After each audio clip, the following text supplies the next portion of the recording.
Hello there, this is Rom Wills coming back at you with yet another podcast. How passive fathers impact their sons. And let me give a shout out to one of my best supporters. I mean, this brother, he just sends me money. James Williams. And thank you for your generous donations all the time, brother.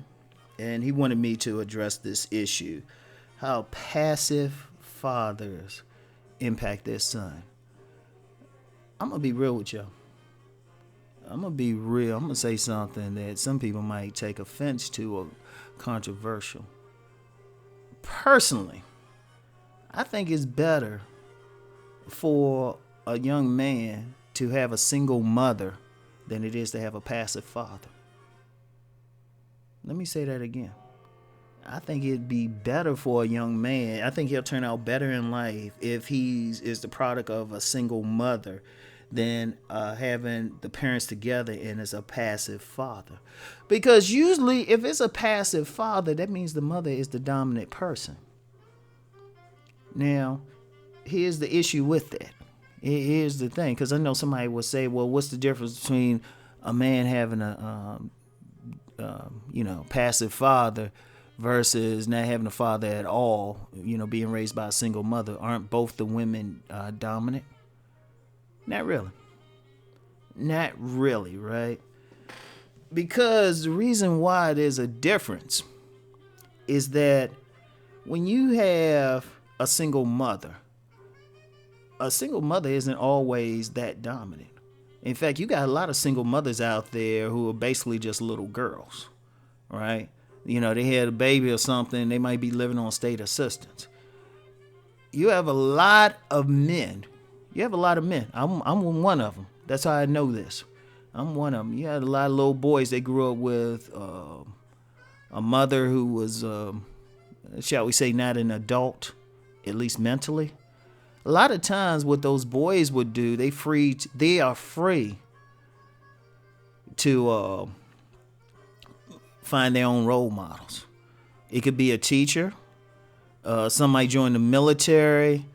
Sometimes the mother might luck up and get a decent boyfriend. But he has a choice. He still has a choice. Now, let me be clear. Ultimately, families should be together to raise children, and the father needs to be there. Right? The father still needs to be there even if they don't get along, right? But, in those cases, because that was the case with me. I had a whole bunch of surrogate fathers, so I could go through and pick through their good points and then throw away the bad points. I could ignore it. I say, well, yeah, he's good here, but he's weak here. But this other dude is strong in that position that this one is weak in, right? So it's actually better to have that. And just to be clear, I wasn't the product of a single mother. My parents just divorced, right? So anyway, though, but when you got a dominant mother and a passive father, that's messed up, because here's the problem with that. The boy, like with the single mother, the boy might or might not grow up to be passive himself, or, develop feminine logic or whatever. It could be either or. And there's always, depending on where he lives and what he gets into, there's bound to be some man somewhere that can positively impact him, and he can latch on to that. That happens a lot in poor neighborhoods and stuff that have like little league football teams or something. A lot of coaches become father figures. But when it's the dominant mother and passive father, that little boy grows up to think this is the normal way of things. Because he's going, first of all, if this is from when he's a baby, he's going to latch on to what he's used to, what he sees every day. And that's going to be a passive father. Because despite everything we say about how TV impacts us, the media, school, all of that, the first teacher is always the mother. The first impact is always in the home. If you want to destroy a nation, destroy the homes. In fact, a lot of this stuff in the black community that I talk about it, I even address and bring it up, is because it's really probably the most important thing we need to deal with. honestly. Because if you want to destroy a nation, destroy the home. Because understand what it is. Your first teacher, yeah, you spend time you got people working and all of that, but really, where you going to get your main food from? You know? Who you growing up under? Who you going to take after? You gonna imprint, because that imprint is more than just the sexual thing, but you're gonna imprint on the males that you see with you. I remember when I was young, right? When I was young, my step grandfather, I lived with my grandmother and my step grandmother, my step grandfather. Now,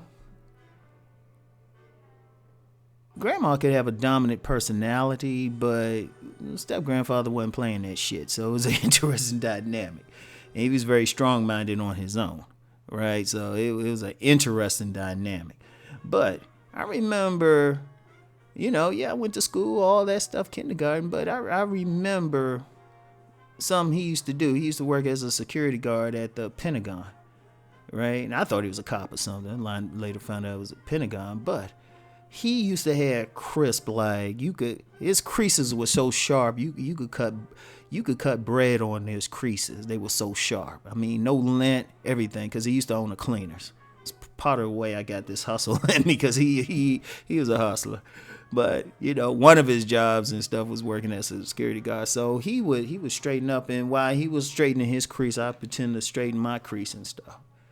That's where a little boy gonna learn from. Now, if the man is a hustler, like I said, my step-grandfather was a hustler, in terms of just always having a job. And then my biological grandfather, he actually was a hustler, in terms of playing illegal lotteries or facilitating it. And he might have been on some pimping, right? Might have been. I knew some of those women that used to always be around his house got on my nerves, but we won't go there, right?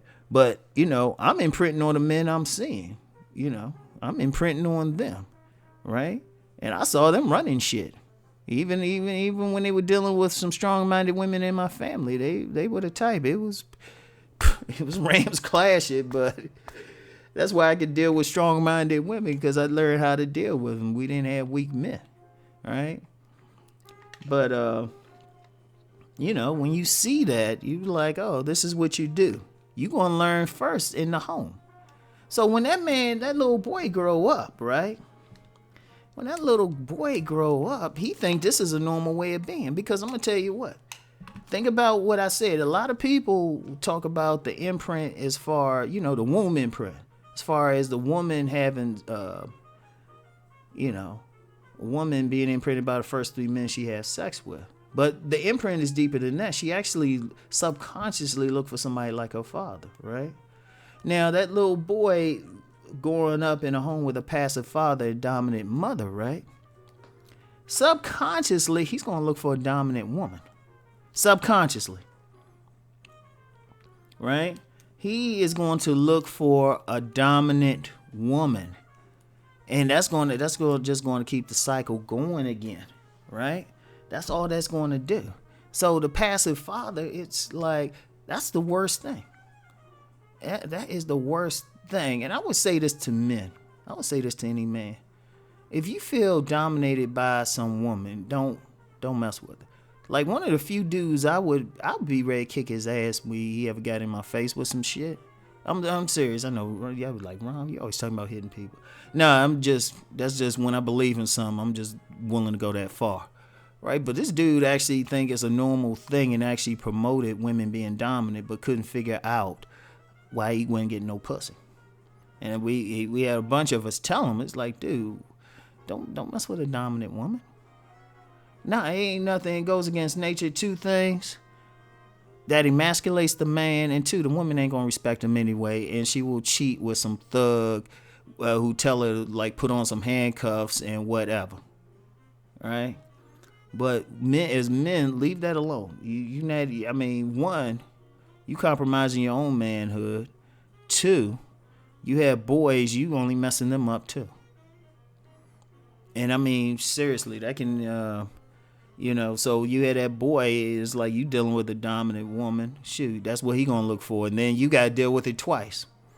He'll get a woman just like her. So you taking that to another like level.